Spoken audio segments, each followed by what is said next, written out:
I am not educated, I am an uneducated, but there are lakhs of educated youngsters in PMK and in Vanniyar Sangam. You please go and read very well. You please go through RTI. நீங்க RTI போய் நீங்க பாருங்க. Please read well RTI. மனித ஒரு அந்த தகவல் சட்டத்தை நீங்க படிங்க. படிச்சு தெரிஞ்சுக்குங்க.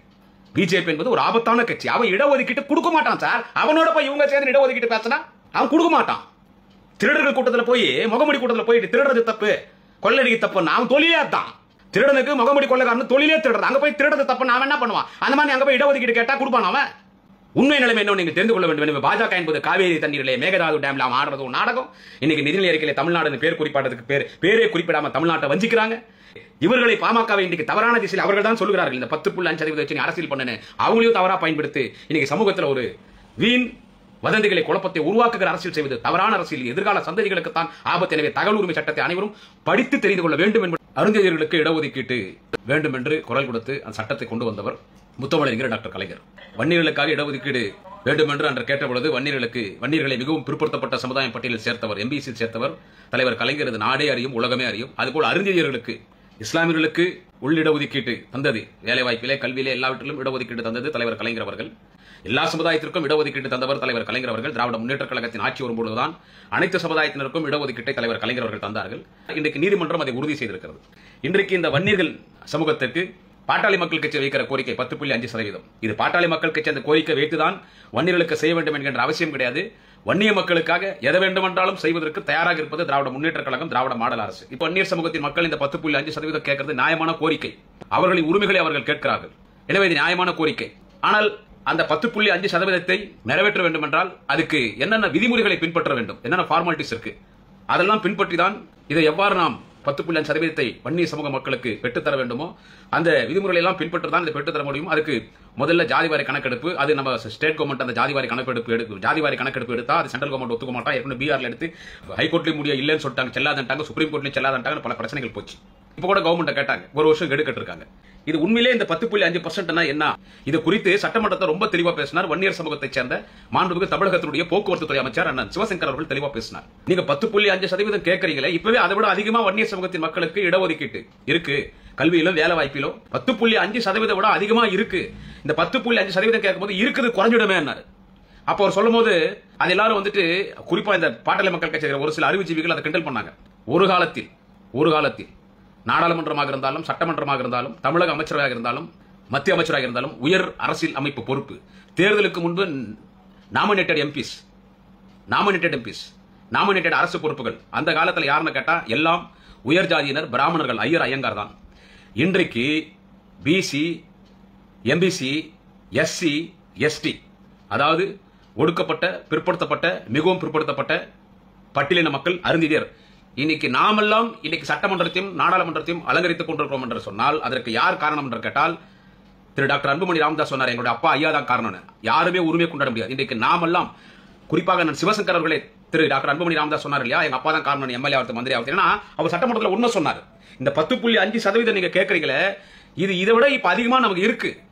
இதை விட அதிகமா இருக்கு. அது வந்துச்சுன்னா இருக்கிறது குறைஞ்சிருமா? தெரியாம பேசுறீங்களானதுக்கு எங்க அப்பா நாளதான் எம்எல்ஏ மந்திரி திரு டாக்டர் அன்புமணி ராமதாஸ் சொன்னார். ஆனா இதுக்கு யாரு காரணம் கேட்டா, நீங்க நம்மளாம் எம்எல்ஏ, எம்பி, நான் பிராமின்ஸ் எல்லாரும் நீங்க பெரிய எடுத்து கேட்டா அதுக்கு காரணம் ஒரு தலைவன் யார் என்று கேட்டால் உலக சட்ட மாமேதை பாபா சாஹிப் டாக்டர் அம்பேத்கர் என்கின்ற அந்த தலைவன், அந்த ஒரு தலைவன் தான். அன்புமணி மத்திய அமைச்சராக இருந்தார், நாடாளுமன்ற உறுப்பினராக இருந்தார் என்று கேட்டால் அதற்கும் காரணம் அம்பேத்கருடைய அரசியலமைப்பு சட்டம். கலைஞர் உங்களை எம்பி ஆக்கினார், கலைஞர் அமைச்சராக்கினார். கலைஞர் இன்னைக்கு திரு அன்புமணி ராமதாஸ் அவர்களை எம்பி ஆக்கி அமைச்சராக்கினார்னா கூட அதுக்கு காரணம், அதுக்கு வித்திட்டவர் யார் என்று கேட்டால் பாபா சாஹிப், உலக சட்ட மாமேதை பாபா சாஹிப் டாக்டர் அம்பேத்கர், அந்த ஒரு தலைவன் தான். பாபா சாஹிப் டாக்டர் அம்பேத்கரின் கனவுகளை நிறைவேற்றிய ஒரு தலைவன், இந்த உலகத்தில் முதல் தலைவன். முத்தமிழறிஞர் ஓய்வு கொடுத்து விட்டு மெரினாவில் ஓய்வெடுத்துக் கொண்டிருக்கிற தலைவர் கலைஞர் என்கிற செய்தியை நான் பதிவு செய்கிறேன். நண்பர்களே வணக்கம். முடியாத்தம் குமரன். இன்று என்னுடைய முகநூல் நேரலையிலும் யூடியூப் சேனலிலும் இன்றைய அரசியல் நிகழ்வுகள் குறித்து உங்களோடு பகிர்ந்து கொள்ளதான் இந்த பதிவு. இப்பொழுது பரபரப்பாக பேசப்படுகிற ஒரு முக்கியமான ஒரு விஷயம் என்னவென்று கேட்டால், ஒரு சில நாட்களாக வன்னியர்களுக்கான இடஒதுக்கீடு 10.5%. இப்போ இதுதான் பரபரப்பாக ஓடிட்டு இருக்கு சமூக வலைத்தளங்களில், ஊடக விவாத மேடைகள் எல்லாம். அது உங்களுக்கு எல்லாம் தெரியும், நம்ம தொடர்ந்து பேசிட்டு இருக்கோம். இந்த 10.5% இடஒதுக்கீடு வன்னியர்களுக்கு தருவதற்கு திராவிட முன்னேற்ற கழகத்தின் அரசுக்கு மனமில்லை, முதலமைச்சருக்கு மனமில்லை என்று சமீபத்தில் தன்னுடைய பிறந்தநாள் விழாவிலே பாட்டாளி மக்கள் கட்சி நிறுவன தலைவர் திரு டாக்டர் ராமதாஸ் அவர்கள் எப்படியெல்லாம் பேசினார் என்று உங்களுக்கு தெரியும்.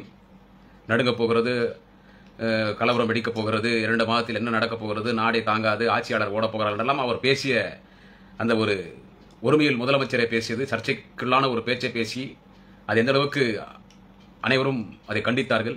அது குறித்து நாமும் நிறைய பேசியிருக்கிறோம், நானும் பேசியிருக்கிறேன். அதனால் என்னென்ன பிரச்சனைகள் அரங்கேறியது குடியாத்தத்தில் என்று உங்களுக்கெல்லாம் தெரியும். பாட்டாளி மக்கள் கட்சியினர் என்னென்ன செய்தார் என்று. பிறகு அவர்கள் என்னை கைது செய்ய வேண்டும் என்று காவல் நிலையத்தை முற்றுகையிடுவேன் என்று ஒரு போராட்டத்தை அறிவித்தார்கள். காவல் நிலையம் அருகே கூட சென்றார்கள். அந்த 6 காவல் துறையினுடைய பேருந்துகளை பார்த்தவுடன் வந்த இடம் தெரியாமல் சென்று விட்டார்கள். ஒரு சிலர் பேசிவிட்டு சென்று விட்டார்கள். சரி, அது நடந்தது. அதை குறித்து மீண்டும் நான் பேச விரும்பவில்லை. எத்தனை பிரச்சனைகள் வந்தாலும் இயக்கத்திற்காக சந்திப்பதற்கு நான் தயார். இப்போது நான் சொல்ல வருகிற செய்தி என்னவென்று கேட்டால், அருந்ததியர்களுக்கு இடஒதுக்கீட்டு வேண்டும் என்று குரல் கொடுத்து அந்த சட்டத்தை கொண்டு வந்தவர் முத்தமிழறிஞர் டாக்டர் கலைஞர். தலைவர் கலைஞர் தான் அருந்ததியர்களுக்கு இடஒதுக்கீடு சட்டத்தை கொண்டு வந்தார். வன்னியர்களுக்காக இடஒதுக்கீடு வேண்டும் என்று அன்று கேட்டபொழுது வன்னியர்களை மிகவும் பிற்படுத்தப்பட்ட சமுதாயம் பட்டியலில் சேர்த்தவர், எம்பிசியில் சேர்த்தவர் தலைவர் கலைஞர். நாடே அறியும், உலகமே அறியும். அதுபோல் அருந்ததியர்களுக்கு, இஸ்லாமியர்களுக்கு உள்ளிடஒதுக்கீட்டு தந்தது. வேலைவாய்ப்பிலே, கல்வியிலே, எல்லாவற்றிலும் இடஒதுக்கீடு தந்தது தலைவர் கலைஞர் அவர்கள். எல்லா சமுதாயத்திற்கும் இடஒதுக்கீடு தந்தவர் தலைவர் கலைஞர் அவர்கள். திராவிட முன்னேற்ற கழகத்தின் ஆட்சி வரும்போதுதான் அனைத்து சமுதாயத்தினருக்கும் இடஒதுக்கீட்டை தலைவர் கலைஞர் அவர்கள் தந்தார்கள். அதன் அடிப்படையிலே வன்னியர்களுக்கும் இடஒதுக்கீடு எம்பிசி பட்டியலில் சேர்த்தது தலைவர் கலைஞர். அதுபோல் அருந்ததியர்களுக்கும் உள் இடஒதுக்கீட்டு கல்வியிலும் வேலைவாய்ப்பிலும் தலைவர் கலைஞர் தான் அதை கொண்டு வந்தார். இன்றைக்கு நீதிமன்றம் அதை உறுதி செய்திருக்கிறது. அருந்ததியர்களுக்கு, SC ST அருந்ததியர்களுக்கு கலைஞர் கொண்டு வந்த அந்த உள் ஒதுக்கீடு, அந்த இடஒதுக்கீடு, அந்த உள்ளே இடஒதுக்கீடு செல்லும் என்று அறிவித்திருப்பது தலைவர் கலைஞருக்கு கிடைத்த ஒரு மிகப்பெரிய வெற்றி. முத்தமிழறிஞர் கலைஞருடைய உழைப்புக்கு கிடைத்த மிகப்பெரிய ஒரு வெற்றி. அது மகிழ்ச்சி. அதிலும் அருந்ததியர் சமுதாய மக்களுக்கு இடஒதுக்கீடு கிடைத்திருப்பது அளவில்லா மகிழ்ச்சி. ஏனென்றால் முதல் அவருக்கு தான் கிடைக்க வேண்டும். அருந்ததியர் சமுதாயத்தின் மக்களுக்கு இடஒதுக்கீடு முதல் அவர்களுக்கு தான் கிடைக்க வேண்டும். அருந்ததியர் சமுதாயத்தின் மக்கள், பட்டியலின மக்கள், அவர்களுக்கு தான் முதல் இடஒதுக்கீட்டு கிடைக்க வேண்டும். அதை தலைவர் கலைஞர் பெற்றுத் தந்திருக்கார். மிகுந்த மகிழ்ச்சி. அவர்களெல்லாம் இன்னும் உயர்ந்து வர வேண்டும், பெரிய இடத்திற்கு இன்னும் வர வேண்டும். உலக சட்ட மாமேதை பாபா சாஹிப் டாக்டர் அம்பேத்கருடைய கனவுகள் இவைகளை தலைவர் கலைஞர் நிறைவேற்றிருக்கிறார். தொடர்ந்து அதை கடைபிடித்து வருகிறார் நம்முடைய தலைவர், மாண்புமிகு தமிழக முதலமைச்சர் தலைவர் தளபதி ஸ்டாலின் அவர்கள். இன்றைக்கு இந்த வன்னியர்கள் சமூகத்திற்கு பாட்டாளி மக்கள் கட்சி வைக்கிற கோரிக்கை 10.5%. இது பாட்டாளி மக்கள் கட்சி அந்த கோரிக்கை வைத்துதான் வன்னியர்களுக்கு செய்ய வேண்டும் என்கின்ற அவசியம் கிடையாது.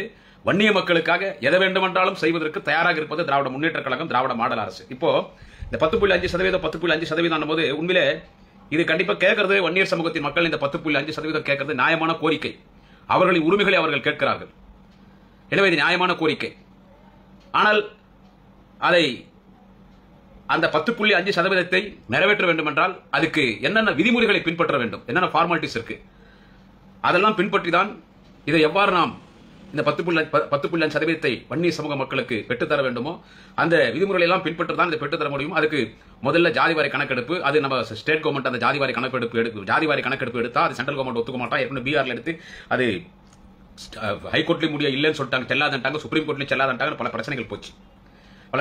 இப்போ கூட கவர்மெண்ட் கேட்டாங்க, ஒரு வருஷம் கெடுக்கட்டிருக்காங்க. சரி, இது உண்மையிலே இந்த 10.5% என்ன? ஆனா இதை குறித்து ரொம்ப தெளிவா பேசினார் சட்டமன்றத்தில். இது குறித்து சட்டமன்றத்தை ரொம்ப தெளிவா பேசினார் வன்னியர் சமூகத்தைச் சேர்ந்த மாண்புமிகு தமிழகத்தினுடைய போக்குவரத்து துறை அமைச்சர் அண்ணன் சிவசங்கர் அவர்கள் தெளிவா பேசினார். நீங்க 10.5% கேட்கறீங்களே, இப்பவே அதை விட அதிகமா வன்னியர் சமூகத்தின் மக்களுக்கு இடஒதுக்கீட்டு இருக்கு. கல்வியிலும் வேலை வாய்ப்பிலும் 10.5% விட அதிகமா இருக்கு. இந்த 10.5% கேட்கும்போது இருக்குது குறைஞ்சிடுமே. அப்ப அவர் சொல்லும் போது அது எல்லாரும் வந்துட்டு குறிப்பா இந்த பாட்டாளி மக்கள் கட்சி ஒரு சில அறிவுஜீவிகள் அதை கிண்டல் பண்ணாங்க. அது சட்டமன்றத்தில் பாட்டாளி மக்கள் கட்சியுடைய சட்டமன்ற கட்சி தலைவர் மரியாதைக்குரிய திரு GK மணி தலைமையிலே பாமகவினர் இதுக்கு வெளிநடப்பு பண்ணாங்க. அதுக்கு அவங்க வாதம் பண்ணாங்க. அந்த சிவசங்கர் சொன்னது கரெக்ட். இப்பதான் நம்ம தெரியுது என்னன்னு சொல்லிட்டு. இப்போ இன்னைக்கு RTI தகவல் பார்க்கும்போது, தகவல் உரிமை சட்டத்தை பார்க்கும்போது இந்த 10.5%னால வன்னியர்களுக்கு என்ன நன்மை? ஏற்கனவே இருந்ததை விட வேலை வாய்ப்பிலும் கல்வியிலும் எல்லாம் குறைஞ்சிடும். 2% குறையும்ன்றாங்க. இப்போ தகவல் உரிமை சட்டத்தை பார்க்கும்போது இதைதான் இன்னைக்கு அண்ணன் சிவசங்கர், மாண்புமிகு போக்குவரத்து அமைச்சர் சிவசங்கர் அவர்கள், இதைதான் மாண்புமிகு போக்குவரத்து அமைச்சர் சிவசங்கர் அவர்கள் அன்றைக்கு சட்டமன்றத்தில் அதான் அவர் சொன்னார். அது கேட்கல. உடனே பாட்டாளி மக்கள் கட்சியுடைய தலைவர் திரு டாக்டர் அன்புமணி ராமதாஸ் அவர்கள் பத்திரிகையாளர் என்ன சொன்னார் கேட்டா, சிவசங்கர் அவ்வளவு பேசுறாரு, எங்க ஐயா இல்லைன்னா, அதாவது அவங்க அப்பா திரு டாக்டர் ராமதாஸ், எங்க ஐயா இல்லைன்னா நீ எங்கிருந்து எம்எல்ஏ இருக்குது, நீ எங்கிருந்து மந்திரியா இருக்குது. அதாவது வன்னியர் சமுதாயத்துக்கிறவங்க எம்எல்ஏ ஆகிறதுக்கும், மந்திரி ஆகிறதுக்கும், MP ஆகிறதுக்கும், மத்திய மந்திரி ஆகிறதுக்கும் காரணம் யாருன்னு கேட்டா திரு டாக்டர் ராமதாஸ் அவர்கள், என்னுடைய அப்பா தான் காரணம். அன்புமணி ராமதாஸ் சொன்னார். நான் ஒண்ணு மட்டும் சொல்றேன். இன்னைக்கு ஒரு காலத்தில் நாடாளுமன்றமாக இருந்தாலும், சட்டமன்றமாக இருந்தாலும், தமிழக அமைச்சராக இருந்தாலும் மத்திய அமைச்சராக இருந்தாலும் உயர் அரசியல் அமைப்பு பொறுப்பு, தேர்தலுக்கு முன்பு நாமினேட்டட் எம்பிஸ், நாமினேட்டட் அரசு பொறுப்புகள். அந்த காலத்தில் யாருன்னு கேட்டா எல்லாம் உயர் ஜாதியினர், பிராமணர்கள், ஐயர் ஐயங்கார் தான். இன்றைக்கு பிசி, எம்பிசி, எஸ்சி, எஸ்டி, அதாவது ஒடுக்கப்பட்ட, பிற்படுத்தப்பட்ட, மிகவும் பிற்படுத்தப்பட்ட பட்டியலின மக்கள், அருந்தியர். இன்னைக்கு நாமெல்லாம் இன்னைக்கு சட்டமன்றத்தையும் நாடாளுமன்றத்தையும் அலங்கரித்துக் கொண்டிருக்கிறோம் என்று சொன்னால் அதற்கு யார் காரணம் என்று கேட்டால் திரு டாக்டர் அன்புமணி ராமதாஸ் சொன்னார், எங்களுடைய அப்பா ஐயா தான் காரணம். யாருமே உரிமை கொண்டாட முடியாது. இன்றைக்கு நாமெல்லாம், குறிப்பாக நான் சிவசங்கர் அவர்களே, திரு டாக்டர் அன்புமணி ராமதாஸ் சொன்னார் இல்லையா, எங்க அப்பா தான் காரணம், எம்எல்ஏ ஆகிறது, மந்திரி ஆகிறது. ஏன்னா அவர் சட்டமன்றத்தில் உண்மை சொன்னார். இந்த 10.5% நீங்க கேட்கறீங்களே, இது இதை விட இப்ப அதிகமா நமக்கு இருக்கு, இதை விட அதிகமா இருக்கு. அது வந்துச்சுன்னா இருக்கிறது குறைஞ்சிருமா, தெரியாம பேசுறீங்களா? எங்க அப்பா நாளதான் எம்எல்ஏ மந்திரின்னு திரு டாக்டர் அன்புமணி ராமதாஸ் சொன்னார். ஆனா இதுக்கு யாரு காரணம் கேட்டா, நீங்க நம்ம எல்லாம் எம்எல்ஏ எம்பி நான் பிராமின்ஸ் எல்லாரும் நீங்க பெரிய எடுத்து வந்தான்னு கேட்டா அதுக்கு காரணம் ஒரு தலைவன் யார் என்று கேட்டால் உலக சட்ட மாமேதை பாபா சாஹிப் டாக்டர் அம்பேத்கர் என்கின்ற அந்த தலைவன், அந்த ஒரு தலைவன் தான். அந்த தலைவன் இன்னைக்கு அன்புமணி மத்திய அமைச்சராக இருந்தார், நாடாளுமன்ற உறுப்பினராக இருந்தார் என்று கேட்டால் அதற்கும் காரணம் அம்பேத்கருடைய அரசியலமைப்பு சட்டம். கலைஞர் உங்களை எம்பி ஆக்கினார், கலைஞர் அமைச்சராக்கினார். கலைஞர் இன்னைக்கு திரு அன்புமணி ராமதாஸ் அவர்களை எம்பி ஆக்கி அமைச்சராக்கினார் கூட அதுக்கு காரணம், அதுக்கு வித்திட்டவர் யார் என்று கேட்டால் பாபா சாஹிப், உலக சட்ட மாமேதை பாபா சாஹிப் டாக்டர் அம்பேத்கர், அந்த ஒரு தலைவன் தான். பாபா சாஹிப் டாக்டர் அம்பேத்கரின் கனவுகளை நிறைவேற்றிய ஒரு தலைவன், இந்த உலகத்தில் முதல் தலைவன்.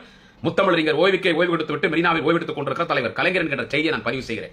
இப்ப இந்த 10.5% சொல்றாங்களே, இதனால ஓடிச்சு, பயங்கரமா ஓடிச்சு. இதை உண்மை பேசணும், அது ரொம்ப இறங்கி உரிமையிலெல்லாம் பேசினார் டாக்டர் ராமதாஸ், உரிமையிலெல்லாம் பேசினார் அவர். அது நாங்கெல்லாம் பதில் கொடுத்தோம். அதுக்கு என்ன ஆச்சு, அவங்க என்ன பண்ணாங்க, அப்புறம் பண்ணி அவங்க எவ்வளவு அசிங்கப்பட்டாங்க உங்களுக்கு தெரியும். நான் தெரியாத விஷயத்துக்குள்ள போக விரும்பல.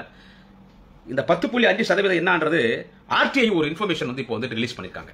தகவல் உரிமை சட்டத்தில் போய் பார்க்கும்போது ஒரு தகவல் சொல்றாங்க. என்னன்னு கேட்டா, இன்னைக்கு பிரபல ஆங்கில பத்திரிகைகளில் வந்திருக்கிற செய்தி என்னவென்று கேட்டால், 1 year enjoy more than 10.5% in admission government jobs RTI data.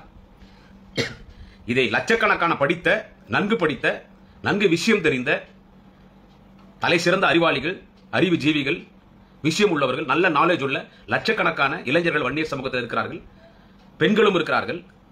இதை அவர்கள் போய் தகவல் உரிமை சட்டத்தில் பார்க்கணும். என்ன சொல்றாங்கன்னு கேட்டா, 1 year enjoy more than 10.5% in admission government jobs RTI data சொல்லுது.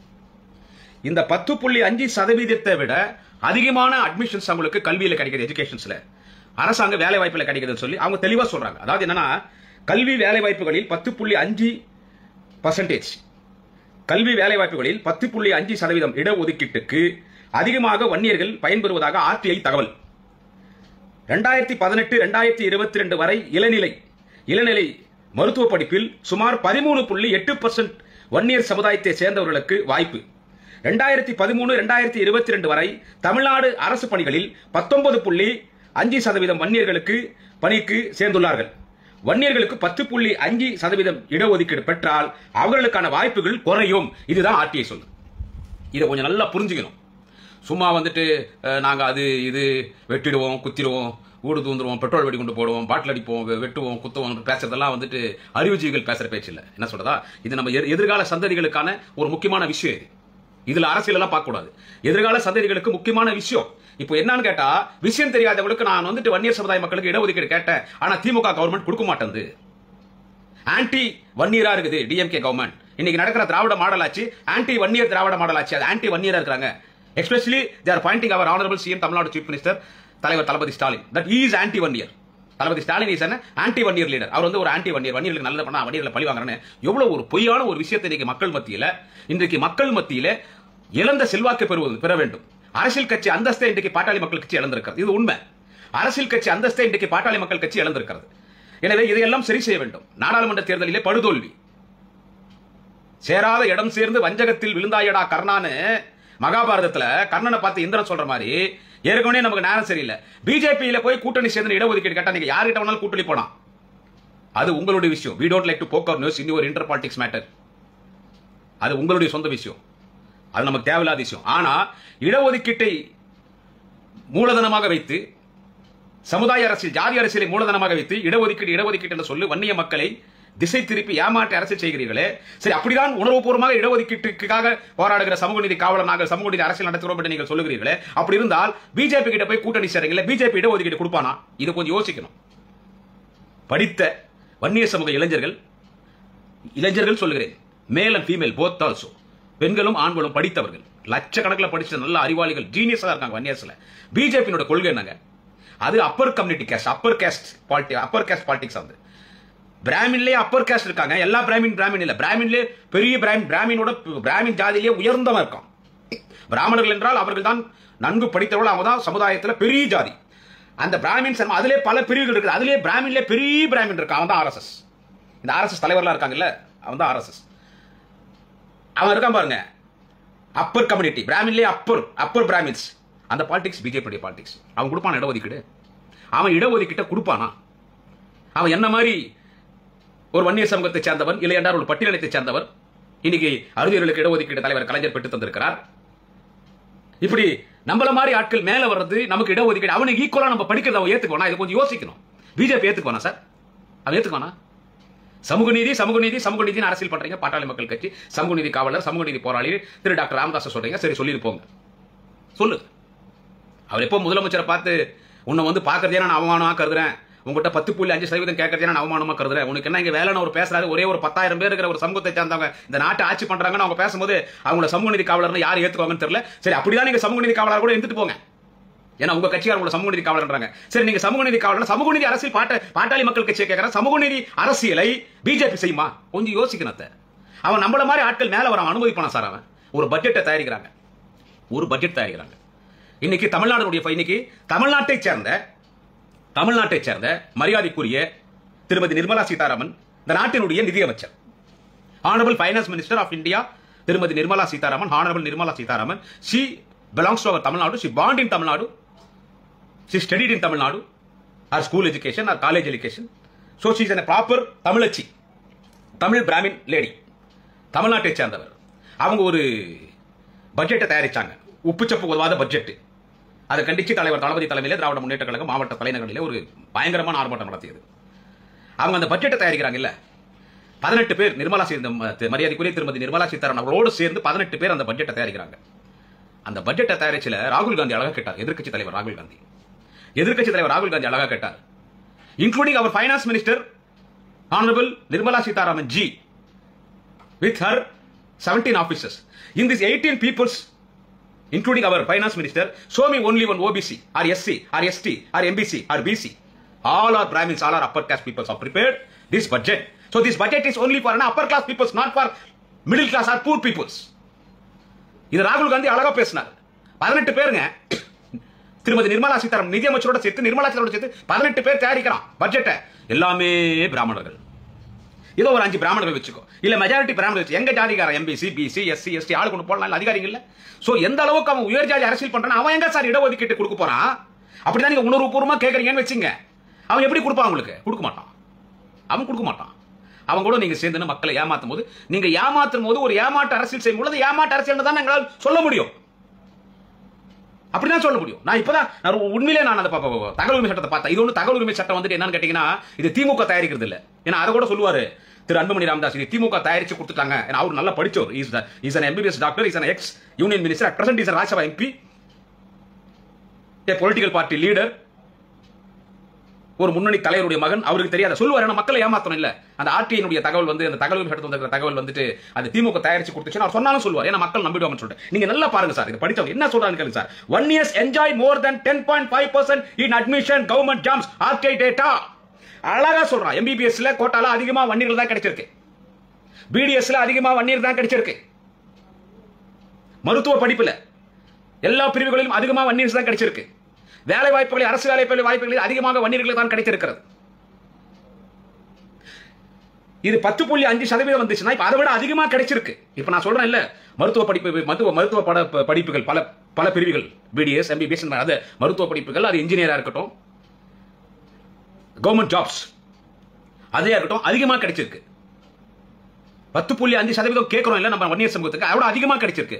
10.5% வாங்கினா இப்ப கிடைச்சதை விட குறைச்சலா கிடைக்கும். இதுதான் தெளிவா சொல்றாங்க. நான் ரொம்ப தலைப்புச் செய்திகளா சொல்றேன், உள்ள போய் குழப்பாம உள்ள போய் குழப்பாம நான் ஒரு தலைப்புச் செய்திகளா சொன்னீங்க. யூடியூப் சேனல்ஸ்ல பத்தி நிறைய பேர் பேசியிருக்காங்க, நிறைய பேர் தொடர்ந்து பேசிட்டே இருக்காங்க. எல்லா அரசியல் விமர்சகர்கள், அரசியல் கட்சி தலைவர்கள், ஊடகவியாளர்கள், அப்புறம் விஷயம் தெரிஞ்சவங்க Facebookலயும் இன்ஸ்டாகிராம்லயும் ட்விட்டர்லயும் வாட்ஸ்அப்லயும் இது தொடர்ந்து நீ காலையில இருந்தே வந்துட்டு செய்திகளை பதிவு செய்யறாங்க. அதை நீங்க கொஞ்சம் படிக்கணும். அதே கொஞ்சம் சோ ஒரு தேர்தலுக்காக அரசியல் கட்சி அந்தஸ்தை பாமக இழந்திருக்குது சொன்னால் மக்கள் ஓட்டு போடல. இதுல இருந்து வேற எந்த கட்சி உங்களை பழிவாங்கல, சமூக மக்கள் ஓட்டு போடல. சமூக மக்கள் ஓட்டு போடாதனால அரசியல் கட்சி அந்தஸ்து போயிடுச்சுன்னா சமூக மக்கள் தான், வன்னி சமூக மக்கள் தான் பாட்டாளி மக்கள் கட்சி ஓட்டு போடும். அவங்களே ஓட்டு போடல.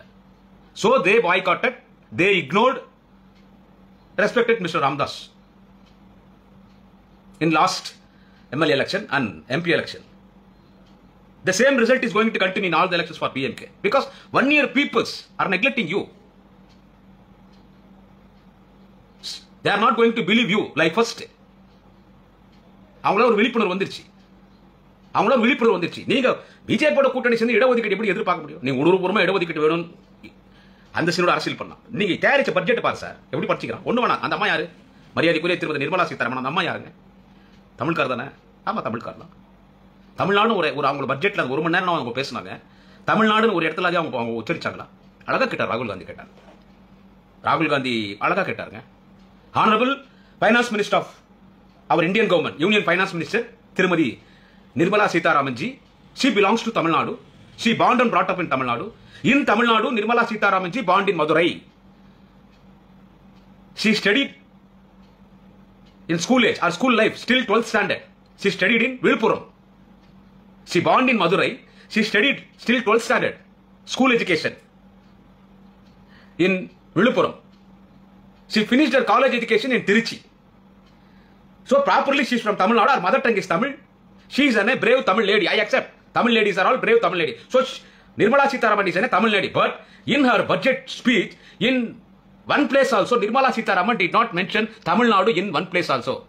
Why she is not willing to mention Tamil Nadu in her speech? Because she is a Tamil lady. But she is neglecting Tamil. She is ignoring Tamil. Why she is ignoring the Tamil means total Tamil Nadu people are boycotted BJP. They are ignoring the BJP. They are not ready to vote for BJP. There is no single MP for BJP in Tamil Nadu. So only Nirmala Sitharaman is not willing to speak about Tamil Nadu or give funds for Tamil Nadu from in her finance department. So only she has not mentioned Tamil Nadu in her budget speech. இது சொன்னது யாருன்னு கேட்டீங்கன்னா ராகுல் காந்தி சொன்னார் sir.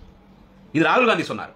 தமிழ்நாட்டில் பிறந்திருக்காங்க, மதுரையில் பிறந்தாங்க, விழுப்புரத்தில் 12ஆம் வகுப்பு ஸ்கூல்ல படிக்கிறாங்க, திருச்சியில காலேஜில் படிக்கிறாங்க, அதன் பிறகு தான் பெங்களூர்ல சேல்ஸ்கர்ல போறாங்க, ஆர்எஸ்எஸ் போறாங்க, பிஜேபிக்கு போறாங்க, பெரிய இடத்துக்கு வராங்க. வாழ்த்துக்கள், நம்ம தமிழுக்கு வர சந்தோஷம். ஆனா இப்படி தமிழ்நாட்டில் வந்தவங்க என்னதான் இருந்தாலும் யாரா இருந்தாலும் சொந்த ஊரை பத்தி சொந்த மொழியை பத்தி பேசுவாங்க. ஆனா திருமதி நிர்மலா சீதாராமன் ஏன் சொந்த ஊரை பத்தி பேசல? இதே அவங்க ராஜ்யசபா எம்பி, அவங்க மக்கள்கிட்ட நல்லா ஜெயிக்க முடியாது. இவங்க ராஜ்யசபா எம்பியா பதவி ஏற்கும் பொழுது திருமதி நிர்மலா சீதாராமன் அவர்கள் ராஜ்யசபாவில் பொறுப்பேற்கும் பொழுது கன்னடத்திலே அவர் பொறுப்பேற்றுக் கொண்டார். Nirmala Sitharaman mother tongue is not Kannada. Nirmala Sitharaman mother tongue is Tamil. So அவங்களுடைய பிரதான மொழியாக இருக்கக்கூடிய இந்தியில கூட அந்த அம்மா பதவி பிரமாணம் எடுத்துக்கல. ராஜ்யசபா எம்பியா பொதுவான மொழியாக இருக்கக்கூடிய ஆங்கில மொழியிலே கூட பதவி பிரமாணம் எடுத்துக்கொள்ளவில்லை. கூட அவங்க தமிழ் சொல்லவே மாட்டாங்க. ஏன்னா இங்க பிஜேபி இடம் இல்ல. அவங்க கன்னடத்துல பதவி பிரமாணம் ஏத்துக்கினாங்க. அதுக்கு அவங்க சொன்ன விளக்கத்தை எனக்கு பிடிச்சிருச்சு, எல்லாரும் ஏத்துக்கொள்ளேனா கன்னட மக்களால் தேர்ந்தெடுக்கப்பட்ட சட்டமன்ற உறுப்பினர்களால், நான் கர்நாடக சட்டமன்ற உறுப்பினரால் நாடாளுமன்ற உறுப்பினராக தேர்ந்தெடுத்த காரணத்தால் நான் கன்னடத்திலே நான் என்னுடைய பதவி பிரமாணம் செய்து கொள்கிறேன். Okay right, we welcome it. அதை வரவேற்கிறோம். தமிழ்நாடு ஏமா புறக்கணிக்கிறேன். சோ இப்படி இருக்கும்போது அந்த பிஜேபியோட சேர்த்துக்கின்னு சமூக நீதி பத்தி பேசுறது என்ன பிரயோஜனம்? இங்க யாரும் எதுவும் விமர்சித்து பேசல, யாருக்கும் பயந்துனும் பேசல. ஏன்னா ஒரு சிலர் பேசும்போது புள்ளி உரத்தோட பேசும்போது நியாயமா பேசணும். ஏமாத்த கூடாது மக்களை ஏமாத்த கூடாது. நீங்க எல்லாருமே தயவு செஞ்சு நான் என்ன சொல்றேன், நாட் ஓன்லி ஒன்னியஸ் நமது வன்னிய சமூகத்தை சேர்ந்த இளைய தலைமுறை மட்டும் இல்லை, எல்லா சமுதாயம் நான் பிராமின்ஸ் சொல்றேன். ஏன்னா இந்த பிரச்சனை பெருசா ஓடுது. ஏதோ ஒரு சமுதாயத்தை திராவிட மாடல் அரசு, திமுக அரசு, குறிப்பா சமூக நீதி, உண்மையான சமூக நீதி தலைவர், உண்மையான சமத்துவ தலைவர், உண்மையான திராவிட இனத்தின் தலைவர், உண்மையான தமிழினத்தின் தலைவர் தளபதி மு.க. ஸ்டாலின், தலைவர் தளபதி மு.க. ஸ்டாலின் ஆட்சியில எல்லா சமூகமும் அவருக்கு ஒன்றுதான்.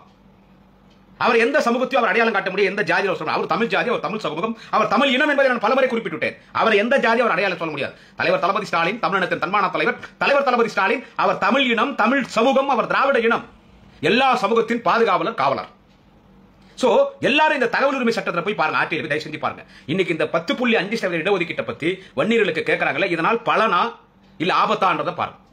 இந்த தகவல் உரிமை சட்டம்ன்றது திமுக சொல்றது இல்ல. அங்க போய் தகவல் திமுக சொல்லி அவங்க சொல்ல போறது இல்ல ஏடிஎம்கே சொல்லி சொல்ல போறது இல்ல, பிஜேபி சொல்லி சொல்ல போறது இல்ல, பாட்டாளி மக்களுக்கு சொல்லி சொல்ல போறது இல்ல, விடுதலை சிறுத்தைகள் சொல்லி சொல்ல போறது இல்ல, இல்லன்னா இந்திய கம்யூனிஸ்டோ மார்க்சிஸ்ட் கம்யூனிஸ்டோ சொல்லி சொல்ல போறது இல்ல, எந்த கட்சி சொல்றது இல்ல. அது ஒரு தனி தகவல் உரிமை சட்டம்ன்றது. அதுல உண்மையான தகவல்களை அவங்க பரிமாறுவாங்க, உண்மையான தகவல் வெளியிடுவாங்க. சோ அவங்க வெளியிட்ட தகவல் உண்மையான தகவல்.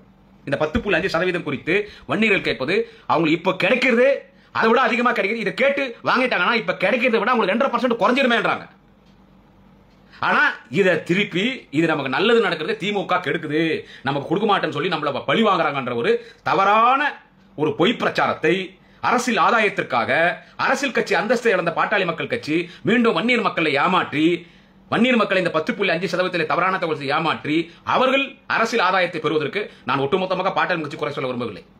நிறைய விஷயம் தெரிஞ்சவங்க நிறைய பேர் இருக்காங்க. குறிப்பா நான் 2 பேரை சொல்றேன், father and son, mister doctor Ramadoss, mister Anbumani Ramadoss. இவங்க 2 பேர் தான் சொல்றேன். சோ எவ்வளவு தவறான தகவல்களை சொல்றாங்கன்றதை நீங்க பார்க்கணும். பல வகையில நம்மள பிஜேபி பழி வாங்குறாங்க, நீங்க அவங்க கூட சேர்ந்துருக்கீங்க.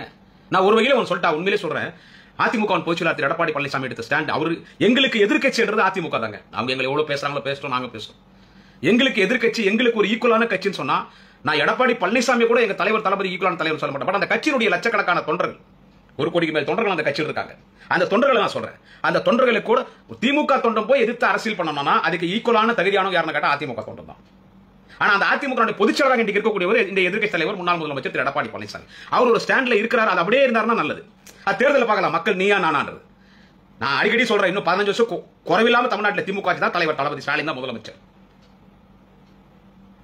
ஸ்ட்ராங்கான எதிர்க்கட்சியா கூட எடப்பாடி பழனிசாமி வரட்டும், மக்கள் தேர்ந்தெடுக்கட்டும். வேற யாரும் அந்த இடத்துல மக்கள் தேர்ந்தெடுக்க மாட்டாங்க. திமுக அதிமுக அவ்வளவுதான். இதெல்லாம் சும்மா இப்போ தள்ளு கேசுங்க, இதெல்லாம் இப்போ சும்மா. ஆனா எடப்பாடி பழனிசாமி அந்த ஒரு ஸ்டாண்ட்ல கரெக்டா இருந்தாருன்னா சந்தோஷம். என்னன்னு கேட்டா பிஜேபியோட கூட்டணி இல்லன்றார். இன்னைக்கு அண்ணாமலை இல்ல, அண்ணாமலை அதிமுக கூட்டணி சேரணும்னு பிஜேபி விரும்பி அண்ணாமலையை பாஜக தலைவர் பதவியிலிருந்து எடுத்துட்டு நீ வேற யாரையாவது தலைவரா போட்டா கூட பிஜேபியோட கூட்டணி இல்லன்னு எடப்பாடி பழனிசாமி சொல்றாபி. அவர் சொல்ற ஸ்டாண்ட்ல நின்னார்னா தமிழ்நாடு நல்லா இருக்கும். அதே மாதிரி இன்னொன்னு சொல்றேன் திரு எடப்பாடி பழனிசாமி அவர்களுக்கு, இன்னைக்கு ஒரு டம்மி கட்சி, தமிழக மக்களால் புறக்கணிக்கப்பட்டிருக்கிற ஒரு மதவாதம் பிஜேபியோடு இன்னைக்கு பாட்டாளி கட்சி கூட்டணி சேர்ந்து, மதவாத கட்சியும் ஜாதி கட்சி எப்படி சேர்ந்தாங்க 2 பேரும் ஒன்னா, ஒரே குட்டி ஊரே மற்ற 2 பேர் சேர்ந்துறாங்க. எக்காரணத்துக்கும் நாளைக்கு உங்கள்கிட்ட வந்தாலும் வருவாங்க. ஏன்னா அவங்களுக்கு கொள்கைலாம் ஒண்ணும் கிடையாது. இன்னைக்கு இந்த கட்சி, நாளைக்கு அந்த கட்சி, நாளைக்கு அந்த கட்சி, அப்புறமா இந்த கட்சி, அப்புறமா இந்த கட்சி, அப்புறமா அந்த கட்சி, அவங்க போயிட்டே இருப்பாங்க. நாளைக்கு இதே ஐயா டாக்டர் ராமதாசோ அன்புமணி ராமதாசோ திரு எடப்பாடி பழனிசாமி தூது விட்டால் விடுவாங்க, நாங்க உங்க கூட வந்துடுறோம் கூட்டணிக்கு. அப்பி தப்பி கூட கிட்ட சேர்த்துறாதீங்க. இப்போ அவங்க அனாமத்தான் நிக்கிறாங்க. இந்த எம்எல்ஏ எலெக்ஷன்ல முன்னி போச்சு கதை, அவ்வளவுதான். அரசியல் கட்சி அந்தஸ்து போச்சு, டோட்டலா எல்லாமே போயிடும். ஏன்னா இப்படி ஜாதி அரசியல் பண்ணி கலவரத்தை தூண்டி நாடே என்ன நடக்கும் பாரு, கதி கலங்க போகுது, நாடு கலவரம் அடிக்க போகுதுன்னு அப்பாவி இளைஞர்களை தவறான வழிகால சேர்ந்த வன்முறையை தூண்டக்கூடியவங்க எல்லாம் இந்த நாட்டில் வந்து அரசியல் கட்சியில பவர்ல இருக்கக்கூடாது. இந்த பிஜேபி எப்படி புறந்தள்ளீங்களோ அதே மாதிரி இவங்களுக்கு கிட்ட சேர்க்கக்கூடாது. ஜென்மத்துக்கு தலைவர் வந்து உள்ள சேர்க்க மாட்டார். அறிவாயத்துக்குள்ளே ஒரு வீட்டுக்குள்ளேயோ கோட்டைக்கு வேணா வரலாம் போலாம், முதலமைச்சர் நபர்ல கோட்டைக்கு வரலாம் போலாம். அவர் சொல்றாரு ஒன்னு வந்து பாக்குறது அவமானமா இருக்குது, உங்ககிட்ட 10.5% கேட்கறது அவமானமாகுதுன்னு பெரியவர் டாக்டர் ராமதாஸ் சொன்னாரு. அதெல்லாம் நம்ம வந்து நம்ப முடியாது. ஏன்னா அவர் சொன்னதுல நிலையா நின்னது கிடையாது. இதே 2 மாசம் கூட அப்பாயின்மெண்ட் கேட்டாலும் கேட்பார், நான் முதலமைச்சரை பார்க்கணும், நடக்கும். ஏன்னா அவருக்கு ஒரு நிலையான கொள்கை கிடையாது. இப்ப சொல் பேச்சு எதிர கரெக்டா நின்றுக்கா அப்படி திரு டாக்டர் ராமதாஸ் அவர்கள் சொல்லுங்க, சொல் பேச்சில் அவர் நின்றுக்காரு, அவரு நின்றுக்காரா? நான் தெரிய பழைய விஷயத்துக்கு நான் போக விரும்பல. அதனால இவ்வளவு சொன்னவர் கண்டிப்பா நடக்கதா இல்லையா பாருங்க. மாண்புமிகு முதலமைச்சர் தலைவர் தளபதி ஸ்டாலின் அவர்களை நான் பார்க்க வேண்டும், எனவே எனக்கு நேரம் வேண்டும், எனக்கு கேட்ட நேரம் கொடுத்தா அப்பனும் புள்ளியும் வந்து நிக்கிறாங்களா இல்லையா பாருங்க. ஏன்னா அவங்களுக்கு ஒரு நிலையான கொள்கை கிடையாது. சோ அவங்களெல்லாம் வந்துட்டு 2 கட்சி தமிழ்நாட்டில் திமுக அதிமுக 2 கட்சி அவங்களுக்கு கிட்ட சேர்க்கூடாது. 2 கட்சினா பிஜேபி நம்மள அவ்வளவு பழி வாங்குறான் சார். இன்னைக்கு காங்கிரஸ் கவர்மெண்ட் தான் நடக்குது. இதுல இன்னைக்கு கர்நாடகா நடக்குது காங்கிரஸ் கவர்மெண்ட் தான். காவேரி பிரச்சனை இது ஒரு வெங்காயத்தூள், வெங்காயம் உரிக்க உரிக்க உரிக்க உரிக்க உள்ள ஒண்ணு பாதாம் கொட்ட மாதிரி வெங்காயத்து உள்ள ஏதோ ஒரு கொட்டகுது சாப்பிடறதுக்கு, இல்ல ஒரு பழங்குது சாப்பிடறதுக்கு கிடையாது. வெங்காயம் தோல் உரிக்க உரிக்க வெங்காயம் ஒரு தோல் தான், ஒண்ணும் கிடையாது. உரிக்க உரிக்க அந்த மாதிரி தான் இந்த காவேரி பிரச்சனை வெங்காயம் தோல் மாதிரி தான். ஆனா இது இந்த மேகதாது டேம்ல ஏதோ ஒரு பாலிடிக்ஸ் பண்றான் பிஜேபி. அதுதான் தமிழ்நாடு கவர்மெண்ட் சொல்லுது. சொல்லுதுங்க, ஏதோ ஒரு பாலிடிக்ஸ் பண்றான். தமிழ்நாடுக்கு எதிர்ப்பாவே தான் செயல்படுறான். ஒண்ணு வேணாங்க. இப்ப இதே திடீர்னு அவர்கிட்ட தான் வரணும், பாட்டாளி மக்களுடைய தலைவர் திரு டாக்டர் அன்புமணி ராமதாஸ் அவர்கள் கோவை ஏர்போர்ட்ல கேட்கறாங்க, பத்திரிகையாளர் கேட்கறாங்க. அவர்கிட்ட திரு டாக்டர் அன்புமணி ராமதாஸ் கிட்ட பத்திரிகையாளர் கேட்கறாங்க, என்னங்க நீங்க பிஜேபியோட கூட்டணி இருக்கீங்க, நம்ம தமிழ்நாட்டை சேர்ந்த நிதியமைச்சர் திருமதி மரியாதைக்குரிய மாண்புமிகு நிர்மலா சீதாராமன் ஒரு இடத்துல கூட தமிழ்நாடு குறிப்பில்லையேன்னு அந்த பத்திரிகையாளர் உணர்வோடு ஒரு கேள்வி கேட்கிறார். சார் திரு அன்புமணி ராமதாஸ் அவர்களை பார்த்து இந்த மாதிரி ஒரு இடத்துல கூட தமிழ்நாடுன்னு குறிப்பில்லானதுக்கு அதற்கு அந்த கூட்டணியில் இருக்கக்கூடிய நாங்க சமூக நீதி அரசியல் நடத்துறோம், எங்க அப்பா சமூக நீதி காவலர், நாங்க சமூக நீதி போராளின்னு சொல்ற திரு அன்புமணி ராமதாஸ் சொல்றாரு, ஒரு இடத்துல கூட தமிழ்நாடு குறிப்பில்லை நிதியமைச்சர் சொன்னதுக்கு அதுக்கு அன்புமணி ராமதாஸ் சொன்னாரு, ஒரு 25 சீட்டாவது பிஜேபிக்கு கொடுத்திருந்தா தமிழ்நாடுன்னு சொல்லுவாங்க, நீங்க ஒண்ணு கூட கொடுக்கலையே தமிழ்நாட்டில் பிஜேபிக்குன்னா இந்த பதில எப்படி பாக்குறீங்க? கொஞ்சம் கமெண்ட்ல சொல்லுங்க. என்ன திட்டுறோம், இதெல்லாம் எனக்கு சாதாரணம். இந்த பிஜேபி காரம் பாமக காரம் திட்டுறது கேட்டு காது புளிச்சு போச்சு. சொல்லுங்க சார், இதுக்கு மட்டும் சொல்லு சார், நான் எதுவும் தப்பா எதுவும் பேசல சார், நியாயமான ஒரு வாதத்தை உங்களுக்கு இருக்கிறேன் சார். அவங்க ஒரு கட்சிக்கு தலைவர் சார், இந்தியாவுக்கே சுகாதாரத்துறை அமைச்சராக இருந்தார் சார். அது திமுக கொடுத்த பதவி தான். இருந்தாலும் அவர் இருந்தார், 5 வருஷம் இருந்தார். மக்கள்கிட்ட நின்று எம்பியாவும் ஜெயிச்சார் தருமபுரியில. இப்ப ராஜ்யசபால அதிமுக எம்பி பதவி அவங்களுக்கு கொடுத்தாங்க. போனா போட்டோம் பாவம். அன்னைக்கு திமுக நாங்க கொடுத்தோம் திரு அன்புமணி ராமதாஸ்க்கு. இன்னைக்கு எடப்பாடி பழனிசாமி அவருடைய ராஜ்யசபா எம்பி பதவி அவங்க அதிமுக கட்சிக்காரர் கொடுக்க வேண்டியது ஏதோ எலெக்ஷன் நேரத்தில் வாக்கு கொடுத்துட்டுமே கொடுத்துட்டாரு அன்புமணிக்கு. So at present he is Rajya Sabha MP, ex health minister and he is a political party leader in our Tamil Nadu, a communal political party. He is a communal leader. அவரு ஏர்போர்ட்ல பத்திரிகையாளர் பட்ஜெட்ல தமிழ்நாடு கூட ஏன் குறிப்பிடல நிதிநிலை அறிக்கையிலத்துக்கு, அதுக்கு என்ன பதில் சொல்லணும்? அதுக்கு அவர் சொல்ற பதில் என்ன தெரியுமா சொல்றாரு? ஒரு 25 சீட்டாவது நீங்க பிஜேபி கொடுத்திருந்தா சொல்லுவாங்க, நீங்க ஒண்ணு கூட கொடுக்கலனா இந்த பதில நீங்க எப்படி எடுத்துக்கிறீங்க? இது யாருன்னா ஒரு 2 பேராவது விவரம் தெரிஞ்சவங்க நீங்க நெகட்டிவா சொல்றீங்களோ பாசிட்டிவா சொல்றீங்களோ கமெண்ட்ல சொல்லுங்க. யூடியூப் சேனல்லையோ என்னுடைய ஃபேஸ்புக்லயோ சொல்லுங்க. அதுபடி பிஜேபி 25 ஒண்ணு ஒருத்தனால எந்திரிச்சே நிக்க முடியலையா? அவன் 6 பொண்டாட்டி கேட்டானோ, அவனால எந்திரிச்சே நிக்க முடியல, அவன் 6 பொண்டாட்டி கேட்டானா. இங்க ஒண்ணு ஜெயிக்கிறதுக்கே வைக்கல, டெபாசிட்டே வாங்க முடியல. அப்புறம் எங்க 25 எம்பி? உலகம் அழிஞ்சாலும் நடக்காது அது. இதை சொல்றாரு அன்புமணி ராமதாஸ் ஏர்போர்ட்ல. 25 எம்பியாவது கொடுத்தாங்க நாங்க தமிழ்நாடு சொல்றதுக்கு. அப்புறம் என்னங்க நீங்க எல்லாம் சமூக நீதி தலைவர், நீங்க எல்லாம் என்னங்க மக்கள் நல்லது பண்ண போறீங்க? அப்புறம் நீங்க என்ன சமூகத்துக்கு நல்லது பண்ண போறீங்க? சமூகத்தை தவறான வழியில கொண்டு போறீங்களா? இதுதானே நாங்கெல்லாம் பேசுறோம். நாங்களாம் சமூகத்தை பிறந்தவங்க தான். எங்களுக்கும் வருத்தம் இருக்கு, எங்களுக்கும் வேதனை இருக்குது. இன்னும் எங்க சமூக மக்கள், எங்க சமூக இளைஞர்கள், எங்க சமூக பெண்கள் இன்னும் படிப்பிலும் கல்வியிலும் இன்னும் வேலை வாய்ப்புகளிலும் அரசாங்க வேலை வாய்ப்புகளிலும் வெளிநாட்டில் இருக்கக்கூடிய மிகப்பெரிய நிறுவனங்களை பணியிடம் பெரிய இடத்துக்கு வர வேண்டும் என்று ஒரு ஆசை எங்களுக்கும் இருக்கிறது. ஆனால் நீங்கள் இப்படி தவறான செய்திகளை சமுதாய மக்கள் மத்தியிலே பரவும் பொழுது இது என்ன அரசியல்? ஒன்றும் புரியவில்லையே. என்ன அரசியல்? அண்ணாமலை கூட சேர்ந்து அண்ணாமலை சொல்றது நீங்க கேட்கறீங்களா? அண்ணாமலை யோகிதை என்னன்னு தெரியாதா? இன்னைக்கு அண்ணாமலை காவேரி பிரச்சனை பத்தி மேகதாது டேம் பத்தி பேசுறதுக்கு அண்ணாமலை என்ன யோகிதை இருக்குது? இன்னைக்கு அண்ணாமலைக்கு பார்ஷாலிட்டி பண்றீங்க. Respected mister Anbumani Ramadoss, your partiality for Annamalai. You know who is Annamalai? First of all, he is not a good person. He is a notorious criminal in politics. பச்சை வந்து அரசியல் அண்ணாமலை.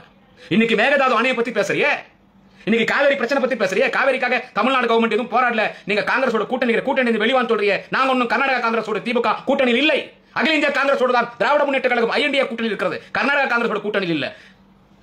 ஆல் இந்தியா காங்கிரஸ்ல திமுக கூட்டணி. ஒப்பந்தம் போடுறது யாருன்னு கேட்டா அன்னை சோனியா காந்தி, ராகுல் காந்தி, மல்லிகார்ஜுன கார்கே இவங்கள்ட்ட தான் ஒப்பந்தம் போடுறது. சித்தராமையா மாண்புமிகு Siddaramaiah Gowda is chief minister of Karnataka, mister D K. Shivakumar deputy chief minister of Karnataka. நீ காவேரி பிரச்சனை பத்தி நீங்க எதுவுமே பேச மாட்டேன்றீங்க, எதுவுமே பேச மாட்டேன்றீங்க. நீ அண்ணாமலை பேசுறது நீங்க என்ன காசு வாங்கிட்டீங்களா? உங்கள்கிட்ட காசு வாங்குற பழக்கம் யாருன்னு கேட்டா உனக்கு திருச்சி சூர்யா உங்ககிட்ட இருந்தவர், எங்க கட்சியில இருந்த தம்பி தான், எங்க கட்சியில பெரிய லீடரோட பையன், உங்க கட்சியில இருந்தவர் தான். இன்னைக்கு வெளியே வந்து உங்க சாயத்தை வெளிச்சம் போட்டு காட்டுறான் அந்த தம்பி. திருச்சி சூர்யா கேட்டா சொல்லிடும் அண்ணாமலை எவ்வளவு சொத்துக்குது. அந்த தம்பி சொல்லி தான் இருக்கிறான் யூடியூப் சேனல்ல. யார் காசு? நீ காசு வாங்குறது. காவேரி பிரச்சனை நாங்க பேசாம இருக்கிறதுக்கு காங்கிரஸ் கவர்மெண்ட் கிட்ட காசு வாங்கிட்டோமா? இப்பதான் குடியாத்த குமரன் அவன் சைட்ல பேசுறான். கேப் மாரித்தனமா, முள்ள மாரித்தனமா, முச்சோக்கித்தனமா, லக்காடித்தனமா பேசுற ஆள் அண்ணாமலை. இந்த புத்தி காசு வாங்குற புத்தி உனக்கே தவிர திமுக கிடையாது. மக்களுக்காக உழைக்கிற கட்சி. காவேரியின் மைந்தன் எங்கள் தலைவர் தளபதி ஸ்டாலின். காவேரியின் மைந்தன் நாளைய தமிழகத்தினுடைய மாண்புமிகு அண்ணன் உதயநிதி ஸ்டாலின். காவேரி பிரச்சனை பத்தி நீ பேசலாமா? மேகதாது டேம் பத்தி நீ பேசலாமா? நான் அண்ணாமலை கேட்கிறேன், are you having any quality to speak about Kaveri issue and Mekedatu dam issue? உனக்கு என்ன தகுதி இருக்குதா? நீ கர்நாடகால ஐபிஎஸ் ஆபீசர் இருக்கும்போது என்னையா பேசுன? எந்த வேதிக்கா ரட்சணை பத்தி நீ பேசணும் இல்ல? அங்க இருக்கிற வேதிக்கா ரட்சணை வந்து தமிழ்கார கடமையில கல்லடிப்பான்னு சொல்லிட்டு அந்த வேதிக்கா ரட்சணை கன்னட அமைப்பு, வேதிக்கா ரட்சணை கன்னட செலுவலி சங்க வாட்டாள் நாகராஜ் மாதிரி புறம்போக்கு பசங்க இருக்காங்க. அந்த வேதிக்கா ரட்சணை ஒரு மிகப்பெரிய கன்னட அமைப்பு. அங்க இருக்கிற அரசியல் கட்சிகளோட ஒரு பெரிய அமைப்பு. அங்க இருக்கிற ஆளுங்கட்சியா இருக்கட்டும் எதிர்கட்சியா இருக்கட்டும் எல்லா அரசியல் கட்சியோட பெரிய அமைப்பு கன்னட அமைப்பு வேதிக்கா ரட்சணை. கர்நாடகா பாலிடிக்ஸ் எப்படின்னு கேட்டீங்கன்னா அங்க அரசியல் கட்சிகளை விட கன்னட அமைப்புகளுக்கு தான் அங்க பெரிய மரியாதை. இப்ப நம்ம ஊர்ல பாத்தீங்கன்னா தெருவுக்கு எல்லா குடிக்கம்பம் இருக்கும். நிறைய இடத்துல திமுக இருக்கும், அதுக்கு அடுத்து அதிமுக இருக்கும், இன்னும் பல்வேறு கட்சிகள் விடுதலை சேர்த்து இருக்கும், கம்யூனிஸ்ட் இருக்கும், காங்கிரஸ் இருக்கும். அப்படி பல கட்சிகள் கொடிக்கம்பம் எங்க பார்த்தாலும் அரசியல் கட்சி கொடிக்கம்பம் இருக்கும் நம்ம தமிழ்நாட்டில். ஆனா கர்நாடகாவில் போய் பாத்தீங்கன்னா ரொம்ப ரேர். பெங்களூர் சிட்டிக்குள்ள போய் பாத்தீங்கன்னா ரொம்ப ரேர் அரசியல் கட்சி கொடிக்கம்பம் பார்க்கறதுக்கு. தெருவுக்கு ஒரு கொடிக்கம்பமாவது கன்னட ராஜோத்சவா கொடி இருக்கும். கன்னட ராஜோத்சவா கொடி, கன்னட அமைப்பு கொடி. எல்லோ ரெட், மஞ்சள் சிவப்பு, நடுவில் கர்நாடகா மேப்பா, நடுவில் கர்நாடகா தாய். அவங்களுக்கு கடவுள். அங்க கன்னட எந்த சினிமா எடுத்தீங்கனாலும் கன்னட ராஜோத்சவா தான். அந்த கன்னட பிளாக் எல்லாம் இருக்காது. கடவுள் மாதிரி எங்களுக்கு கன்னட பிளாக். அங்கதான் அங்க எந்த அரசியல் கட்சியா இருந்தாலும் அந்த அரசியல் கட்சி நிகழ்ச்சி நடக்கும்போது கன்னட ராஜோத்சவ பிளாக் இருக்கும். எந்த அரசியல் கட்சி இருந்தாலும் அவங்களுக்கு கடவுள் மாதிரி கன்னட அமைப்புக்கு தான் அங்க பவர். அவன் இந்த காவேரி இஷ்யூ ஒரு முறை பெருசா இருப்பான். அவனுக்கு யார் எந்த கவர்மெண்ட் வந்தாலும் அவனை பார்த்தா பயப்படுவாங்க. இப்ப காங்கிரஸ் கவர்மெண்ட் எதிர்க்கணும்னா அந்த கன்னட அமைப்புகளோட சேர்ந்து பிஜேபி அவங்களை தூண்டிட்டு எதிர்க்க சொல்லும். அப்படிதான் எந்த கட்சி மாறி வந்தாலும் அந்த கன்னட அமைப்புகளை வச்சு தான் அரசியல் பண்ணுவாங்க. முக்கியமா காவேரி பிரச்சனை தான் அரசியல, வேற எதுவும் கிடையாது. காவேரி பிரச்சனை தான் அரசியல். தண்ணி விட மாட்டானுவா, நம்ம கேட்கும் போதெல்லாம் தண்ணி விட மாட்டானுவா. ஆனா கடவுள் ஒருத்தர் இருக்கார், காவேரி தாய் நம்மளை கைவிட மாட்டாங்க. கர்நாடகா கொடுகுமலை என்கின்ற கருவறையில் இருக்கிற காவேரி தாய் அது பிறந்து காலடி வைப்பது எங்கே என்று கேட்டால் தமிழ் மண்ணிலே. நம்ம கேட்கிற தண்ணி கூட 10 மடங்கு 50 மடங்கு தண்ணி மழை வந்து இது வந்துச்சு பாருங்க. தண்ணி இப்போ தண்ணி வந்து கடலுக்கு போய் நிற்குது. இப்ப அதுக்கு டேம் கட்டுறதுக்கான முயற்சியில தலைவர் தளபதி மேற்கொண்டிருக்கார். இந்த அண்ணாமலை இவ்வளவு விஷயம் நான் சொல்றதுக்கு காரணம் என்னன்னு கேட்டா, இன்னைக்கு இந்த அண்ணாமலை இவங்க எல்லாம் ஒரு கோஷ்டி, இந்த பிஜேபி பாமக இவங்க ஒரு கோஷ்டி, அது ஜாதி அரசியல், இது மதவாத அரசியல். இந்த அண்ணாமலை இன்னைக்கு காவேரியில பெரிய உத்தம மாதிரி பேசுற கூட்டணி வெளிவானு நீ யாரையா சொல்றது எங்களை வெளிவரத்துக்கு? இது முன்னால உங்க கட்சி பிஜேபி ஆட்சி பண்ணி அப்ப என்ன போடுங்க பேர் உண்ணாவிரதம் உட்காந்து காவேரி பிரச்சனை பத்தி மேகதாது பிரச்சனை பத்தி அண்ணாமலை நீ பேசுறிய. நான் ஒரு கேள்வி அண்ணாமலை கேட்கிறேன். இதே கர்நாடகால நீ வந்து ஐபிஎஸ் ஆபீசர் இருக்கும்போது நீ எந்த கன்னட வேதிக்க ரட்சனை கல்லடிக்கிறான் தமிழ்கார் கடமை சொல்லல, அந்த கன்னட வேதிக்க ரட்சனை கன்னட அமைப்பு காவேரி பிரச்சனையிலே ஒரு ஆர்ப்பாட்டம் நடத்துகிறார். அந்த ஆர்ப்பாட்டம் நடந்து முடிந்து ஒரு பொதுக்கூட்டம் நடைபெறுகிறது. தமிழ்நாட்டுக்கு தண்ணி விட மாட்டோம், மேகதாது டேம் கட்டியே தீர்வுன்னு கன்னட அமைப்புகள் நடத்திய ஆர்ப்பாட்டம் பொதுக்கூட்டத்தில் பேசும்பொழுது அன்றைய கர்நாடகாவின் காவல்துறை அதிகாரியாக இருந்த அண்ணாமலை நீ என்ன பேசினாய்? என்ன பேசின கடை நான் சொல்லிட்டா? அந்த மேடை ஏறி அண்ணாமலை வாலண்டரியா அண்ணாமலை பேசுறது நீங்க நல்லா கவனிங்க. அவர் கன்னடத்தில் பேசுறாரு. அண்ணாமலை தம்பி, என்னோட வயதில் ரொம்ப குறைச்சிதான் அவரு. நான் என்னோட date of birth 1975, my age is 48. என்னோட ஒரு 10 வருஷம் வயசு குறைச்சு நினைக்கிறேன். தம்பி அண்ணாமலை என்ன பேசுறாரு அந்த மேடையிலனா கன்னடத்தில் பேசுறாரு. என்ன பேசுறாருன்னா அவர் என்ன பேசுறாருன்னா, நான் ಹುಟ್ಟಿದ್ದು ತಮಿಳುನಾಡಲ್ಲಿ, ನನ್ನ ಮಾತೃಭಾಷೆ ತಮಿಳು, ಕರೂರ್ ಪಕ್ಕದಲ್ಲಿ ನನ್ನ ಊರು, ನನ್ನ ಒಂದು 200 ಜನ 300 ಜನ ಮಾತ್ರ ತಮಿಳುನಾಡಲ್ಲಿ ಗೊತ್ತು. ಅದೇ ಕರ್ನಾಟಕದಲ್ಲಿ ಇಡೀ ಕರ್ನಾಟಕ ಜನಗಳಿಗೆ ನಾನು ಯಾರು ಅಂತ ಗೊತ್ತು. ಲಕ್ಷ ಎಷ್ಟೋ ಲಕ್ಷ ಕನ್ನಡಿಗರಿಗೆ ನಾನು ಅಣ್ಣಾಮಲೈ ಯಾರು ಅಂತ ಗೊತ್ತು. ನಾನು ತಮಿಳುನಾಡಾಗಿ ಇರ್ಬೋದು, ಅದೇ ಕರ್ನಾಟಕದಲ್ಲಿರೋ ಕನ್ನಡಿಗರು ನನಗೆ ಒಂದು ಮರ್ಯಾದೆ ಕೊಟ್ಟಿದ್ದೀರಾ, ಒಂದು ಅಂತಸ್ತು ಕೊಟ್ಟಿದ್ದೀರಾ. ಅದಕ್ಕೆ ನಾನು ತಮಿಳುನಾಡು ಅಂತ ಹೇಳ್ಕೊಳ್ಳೋದಕ್ಕಿಂತ ಕನ್ನಡದವನು ಅಂತ ಹೇಳ್ಕೊಳ್ಳೋದ್ರಲ್ಲಿ ನನಗೆ ತುಂಬಾ ಹೆಮ್ಮೆ. ನೀವು ಈ ಕಾವೇರಿಗೆ ನಡೆಸ್ತಾ ಈ ಹೋರಾಟಕ್ಕೆ ನಾನು ಪಾಲ್ವಹಿಸ್ತೀನಿ. ತಮಿಳುನಾಡಿಗೆ ಕಾವೇರಿ ನೀರು ಬಿಡಬಾರದು ಅಂತ ನೀವು ಹೇಳೋದು ನಿಮ್ಮ ಹಕ್ಕು. ಕಾವೇರಿ ನಮಗೆ ಸ್ವಂತ, ನಮ್ಮ ಕನ್ನಡ ರೈತರುಗಳಿಗೆ ಸ್ವಂತ. ನಾವು ಕಾವೇರಿ ನೀರನ್ನ ತಮಿಳುನಾಡಿಗೆ ಬಿಡಬಾರದು. ಕಾವೇರಿ ನೀರು ನಮಗೆ ಸ್ವಂತ. ಅದೇ ತರ ಮೇಕೆದಾಟುನಲ್ಲಿ ಡ್ಯಾಮ್ ಕಟ್ಟಲೇಬೇಕು. ತಮಿಳುನಾಡು ಗವರ್ಮೆಂಟ್ ಮೇಕೆದಾಟುನಲ್ಲಿ ಡ್ಯಾಮ್ ಕಟ್ಟಬಾರದು ಅಂತ ಹೇಳ್ತಾರೆ. ಆದರೆ ನಮ್ಮ ಕರ್ನಾಟಕದಲ್ಲಿ ನಾವು ಮೇಕೆದಾಟಲ್ಲಿ ಡ್ಯಾಮ್ ಕಟ್ಟೋದನ್ನ ಕಟ್ಟಬಾರದು ಅಂತ ಹೇಳೋದಕ್ಕೆ ತಮಿಳುನಾಡು ಗವರ್ಮೆಂಟ್ ಯಾರು? ನಮ್ಮ ಕರ್ನಾಟಕ ಮಣ್ಣಲ್ಲಿ, ನಮ್ಮ ಕರ್ನಾಟಕದಲ್ಲಿ ನಾವು ಮೇಕೆದಾಟಲ್ಲಿ ಡ್ಯಾಮ್ ಕಟ್ತೀವಿ. ಮೇಕೆದಾಟಲ್ಲಿ ಡ್ಯಾಮ್ ಕಟ್ಟಬೇಕು. ಮೇಕೆದಾಟಲ್ಲಿ ಡ್ಯಾಮ್ ಕಟ್ಟಬೇಕು ಅಂತ ನೀವು ನಡೆಸ್ತಿರುವ ಈ ಹೋರಾಟದಲ್ಲಿ ನಾನು ಬರ್ತೀನಿ, ನಿಮ್ಮ ಜೊತೆ ನಿಲ್ತೀನಿ, ನಿಮ್ಮ ಹಿಂದೆ ನಿಲ್ತೀನಿ, ನಾನು ಜೀವ ಕೊಡ್ತೀನಿ. ಕಾವೇರಿ ನೀರು ಬಿಡಬೇಡಿ, ಮೇಕೆದಾಟಲ್ಲಿ ಡ್ಯಾಮ್ ಕಟ್ಟಿ. ನಾನು ಕನ್ನಡಿಗ. ನಾನು ಸೆತ್ತೋದ್ರೆ ಈ ಕನ್ನಡ ಮಣ್ಣಲ್ಲಿ ಅಣ್ಣಾಮಲೈ ಕನ್ನಡಿಗ ಅಂತ, ನಾನು ಸೆತ್ತೋದ್ರೆ ಅಣ್ಣಾಮಲೈ ಕನ್ನಡಿಗ ಅಂತ ನನ್ನನ್ನ ಈ ಕನ್ನಡ ಮಣ್ಣಲ್ಲಿ ಹೂತಾಕಿ. இது பேசுறது யார் சார்? இப்படி பேசுறது யார்? இப்படி பேசுறது யாருன்னு கேட்டா உத்தம புருஷன் தம்பி அண்ணாமலை பேசுறது. அவர் என்ன பேசினார் தெரியுமா? அங்க இருக்கும்போது நான் இப்ப கன்னடத்தில் பேசினேன்னா ஒரு 8 வருஷமா 9 வருஷமா அங்க வேலை பார்த்தாரு அண்ணாமலை. நான் பிறந்ததே கர்நாடகா, நான் பிறந்திருந்தே பெங்களூர். பிறந்த நினைவுக்கு தெரிஞ்சு ஸ்கூலுக்கு போகும்போதே அங்க தமிழ் உணர்வு வந்துருச்சு. அங்கே தமிழ்கார கேங் சேர்த்தா அங்க இருக்கிற ஐயர் பிடி மாஸ்டர் அடிப்பான், சான்ஸ்கிரிட் மாஸ்டர் அடிப்பான். எங்களுக்கு அங்க இருக்கும்போதே தமிழனா இருந்தோம். கர்நாடகா மண்ணில் பிறந்த போதும் தமிழனா இருந்தா வீட்டில் போய் கலைஞர் படம் இருக்கும். திமுக காரனா வாழ்ந்தேன் தமிழ்நாட்டுக்குள்ள வரதுக்கு முன்னாலேயே. அது பிளட்ல ஊறி போனது. ஒரு சில மடசாபராணிகள் சொல்றேன், என்னை பத்தி பேசுறானுங்களே அவங்களுக்கு சொல்றேன். இந்த அண்ணாமலை அங்க போய் என்ன பேசின அப்படின்னு கேட்டா, பழிக்கு போன இடத்துல நான் அவர் கன்னடத்தில் இப்போ நான் பேசி காமிச்சேன். நான் தமிழில் உங்களுக்கு மொழிபெயர்த்து பண்றேன், டிரான்ஸ்லேட் பண்றேன் உங்களுக்கு தமிழ்ல. அதாவது கன்னடத்தில் அவர் பேசுன அந்த மேடையில் கன்னட அமைப்பு நடத்தின அந்த ஆர்ப்பாட்டத்தில் காவேரிக்கு தண்ணி விடக்கூடாது, மேகதாது டேம் கட் பண்ணது ஆர்ப்பாட்டத்தை பேசுது. நான் பிறந்தது கரூர், என் தாய்மொழி தமிழ். என்ன தமிழ்நாட்டு ஒரு 200 பேர் 300 பேர் தான் தெரியும். ஆனா இன்னைக்கு கர்நாடகாவில் லட்சக்கணக்கான கன்னட மக்களுக்கு என்ன எல்லாரையும் தெரியும். நான் ஒரு தமிழ்காரன் சொல்றதை விட நான் ஒரு கன்னடக்காரன் சொல்றதுல ரொம்ப பெருமைப்படுறேன். நான் சொல்றது யாரு? தம்பி அண்ணாமலை சொல்றாரு. இப்போ நீங்க நடத்துற ஆர்ப்பாட்டம் தமிழ்நாடு காவேரி தண்ணி விடமாட்டேன்னு சொல்றீங்க, நியாயம். நீங்க சொல்றது நியாயம். காவேரி தாய் நமக்கு சொந்தம், நம்ம கன்னட விவசாயிகளுக்கு சொந்தம். சோ தண்ணி விடக்கூடாது, தண்ணி விடாதீங்க. அதே மாதிரி நம்ம மண்ணு, நம்ம கர்நாடகா மண்ணில் நம்ம தண்ணி, நம்ம காவேரி தண்ணி நம்ம சேமிக்கிறோம். அதுக்கு மேகதாட்டுல டேம் கட்டணும். தமிழ்நாடு கவர்மெண்ட் கட்டக்கூடாதுன்றாங்க, நீங்க கட்டணும்னு போராட்டம் பண்றீங்க. அந்த போராட்டத்துக்கு நான் உங்க பின்னால நிக்கிறேன். மேகதாட்டுல டேம் கட்டியே கட்டணும், தமிழ்நாடு தண்ணி விடக்கூடாதுன்னு பேச உத்தரமா யாரா? அண்ணாமலை நீங்க தானே பேசுறீங்க தம்பி. அது தாண்டி என்ன சொல்ற? நான் சாகும் போது ஒரு கன்னடிகனா சாக விரும்புறேன், என்ன கன்னட மண்ணில் பச்சிடுங்க. நான் அப்பயே கேட்டேன், எப்பன்னு சொல்றேன், நாங்களே வந்து பச்சிடணும். இவ்வளவு பேசிட்டு நீங்க நீ உத்தம புருஷன் மாதிரி காவேரி பிரச்சனை பத்தி பேசுற, மேகதாட் டேம் பத்தி பேசுற. இன்னைக்கு காவேரி பிரச்சனை பத்தி காங்கிரஸ் கவர்மெண்ட் திமுக பேசுற, அதுக்கு காசு வாங்கிட்டு கேக்குறேன்னா உன்னா மாதிரி கேப் மாதிரி தனமான அரசியல் திமுக தெரியாது. நீ அரசியல் பச்சா அண்ணாமலை. இவர் not an LKG boy also in politics man. இவர் an cradle baby in politics. Annamalai இவர் an cradle baby. நீ ஒரு தொட்டில் குழந்தை அரசியல். நான் LKG கூட சொல்ல மாட்டேன். நான் என்ன டபுள் PhD சொல்லுவேன். நான் ஒரு பேச்சாளர். நான் இவ்வளவு நேரம் பேசின விஷயம் யாரையும் மனம் புண்படுத்த வேண்டும் என்பதற்காக இல்ல. இந்த 10.5% இது என்ன பிரச்சனை வரும்? உங்கள்கிட்ட நான் தெளிவா சொல்லியிருக்கேன். இந்த 10.5% என்ன பிரச்சனை வரும், ஆங்கில பத்திரிகை என்ன சொல்லுது, இன்னைக்கு ஆர்டிஐ தகவல் உரிமை சட்டம் என்ன சொல்றது உங்கள்கிட்ட தெளிவா சொல்லிருக்கேன். தயவு செஞ்சு நீங்க போய் தகவல் உரிமை சட்டத்தில் போயிட்டு நீங்க தயவு செஞ்சு நீங்க எல்லாம் பார்க்கணும். ஏன்னா இது பார்க்காம இது ஒரு தீர்வு வராது. தகவல் உரிமை சட்டம் பண்றது என்னன்னு கேட்டீங்கன்னா அது நம்ம தயாரிக்கிறது இல்ல, அது ஒரு பொதுவானது. ஏன்னா அதை கூட ஒரு திரு அன்புமணி ராமதாசும் திரு டாக்டர் ராமதாசும் பாமக இருக்கிற ஒரு அறிவுஜீவிகள் திமுக தான் சொல்லிடுச்சு இப்படி சொல்லுவாங்க. அது நீங்களும் ஒரு சொல்ல நம்மளால நம்புவீங்க. தகவல் உரிமை சட்டத்தை கடவுளை பத்தி கேட்டாலே ஒருத்தன் தகவல் உரிமை சட்டத்தில் ஒரு தகவல் கேட்டா திறமா கேட்டான். இன்னைக்கு வரைக்கும் குபேரனுக்கு நம்ம எவ்வளவு பணம் கொடுத்தாலும் திருப்பதி வெங்கடாஜலபதிக்கு அவர் குபேரனுக்கு கடன் கொடுத்துனே இருக்கிறாருங்களே. எத்தனோ வருஷமா எத்தனை நூற்றுக்கணக்கான ஆண்டுகளா பணம் கொடுத்துனே இருக்கிறோம். இன்னும் எவ்வளவுதான் கடன் கொடுக்கணும் வெங்கடேஸ்வர மலை குபேரனுக்கு இன்னும் கடன் தெரியல, எப்பதான் தீரணும். தகவல் உரிமை சட்டத்தில் போட்டா அவன் எத்தனை போய் அப்ப தகவல் உரிமை சட்டம் எவ்வளவு முக்கியமானது. சோ அதுல கிளீனா சொல்றான் 1 year enjoy more than 10.5% in admissions government jobs RTA data. இத பாருங்க சார். இத பாத்தீங்கன்னா யாரை ஏமாத்துறாங்க, யார் என்ன அரசியல் பண்றாங்க, யார் அராஜக அரசியல் பண்றாங்க, யார் வன்முறை அரசியல் பண்றாங்கன்னு உங்களுக்கு தெரியும். எல்லா அராஜகத்தையும், எல்லா வன்முறையும், எல்லா எதிர்முறை தாக்குதல்களையும் அது தொலைபேசியில் ஒரு நாளைக்கு 100-200 ஆபாச கால்களாக பாமக நண்பரிடம் இருந்தாலும் சரி, அதை நான் சமாளித்துக் கொள்கிறேன். எதை வந்தாலும் சமாளித்துக் கொள்கிறேன். தமிழ்நாடு சட்ட ஒழுங்கு சீர்கொள்ளக்கூடாது என்ற குடியாத்தத்தில் எந்த அளவுக்கு காவல்துறை நேர்மையாக பணியாற்றிக் கொண்டிருக்கிறது எல்லோருக்கும் தெரியும். இப்ப நான் சொல்றது என்னன்னு கேட்டா 10.5% சொல்லி ஒரு தவறான ஒரு தகவலை பாமகவின் தலைவர் திரு டாக்டர் ராமதாஸ் அவர்களும் திரு அன்புமணி ராமதாஸ் தந்து கொண்டிருக்கிறார். இந்த 10.5% என்னன்றதை தயவு செஞ்சு தகவல் உரிமை சட்டத்தை போய் பாருங்க. அது அவசியம். அதை சட்ட திருத்தத்தை செய்து 10.5% சட்ட திருத்தத்தை செய்து இப்ப கிடைச்சிட்டு இருக்கிறத விட 10.5 வந்துட்டா இப்ப கிடைக்கிறத விட 2% கம்மியாயிடும் அப்படின்னு சொல்றாங்க. இப்ப நம்ம ஏற்கனவே 13% கிடைச்சிருக்குது. 10.5 குறைஞ்சிடும். சோ இந்த 10.5 நம்ம வாங்கி கொடுத்தா இப்ப கிடைக்கிறத விட அதிகமா கிடைக்கிறதுக்கு என்ன சட்டத்தில் இடங்குது அது தலைவர் தளபதி செய்வார். எனவே இதையெல்லாம் நீங்கள் மனதில் வைத்துக் கொண்டு தெளிவாக புரிந்து கொள்ளுங்கள். இந்த 10.5% என்ன என்பதை வன்னிய சமூக இளைஞர்கள் தயவு செஞ்சு நீங்க படிங்க. நான் படிக்காதவன். நான் 10th கூட நான் கம்ப்ளீட் பண்ணல. நான் படிக்க பெங்களூர் 10th டிஸ்கண்டினியூ பண்ணிட்டு வந்தேன். அவ்வளவுதான். அதுக்கு படிக்கல. Because I am not educated. I am not educated.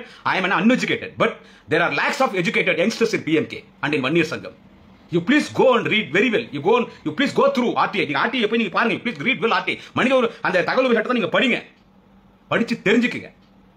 BJP என்பது ஒரு ஆபத்தான கட்சி. அவன் இடஒதுக்கீட்டு கொடுக்க மாட்டான் சார். அவனோட போய் இவங்க சேர்ந்து இடஒதுக்கீட்டு பேசினா அவன் கொடுக்க மாட்டான்.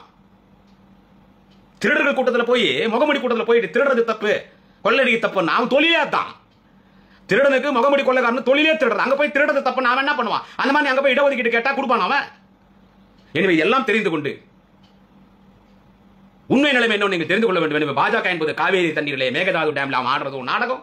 இன்னைக்கு நிதிநிலை அறிக்கையில தமிழ்நாடு பேர் குறிப்பிடாததுக்கு பேரே குறிப்பிடாம தமிழ்நாட்டை வஞ்சிக்கிறாங்க. இன்னைக்கு இவர்களை பாமகவை இன்னைக்கு தவறான திசையில் அவர்கள் தான் சொல்லுகிறார்கள். இந்த 10.5% வச்சு அரசியல் பண்ணனு அவங்களையும் தவறா பயன்படுத்தி இன்னைக்கு சமூகத்தில் ஒரு வீண் வதந்திகளை குழப்பத்தை உருவாக்குகிற அரசியல் செய்வது தவறான அரசியல். எதிர்கால சந்ததிகளுக்கு தான் ஆபத்து. எனவே தகவல் உரிமை சட்டத்தை அனைவரும் படித்து தெரிந்து கொள்ள வேண்டும் என்பதை மட்டும் இந்த பதிவில் தெரிவித்துக் கொண்டு மீண்டும் நாளை இன்னொரு பதிவிலை சந்திக்கிறேன். நன்றி, வணக்கம். குடியாத்தம் குமரன்.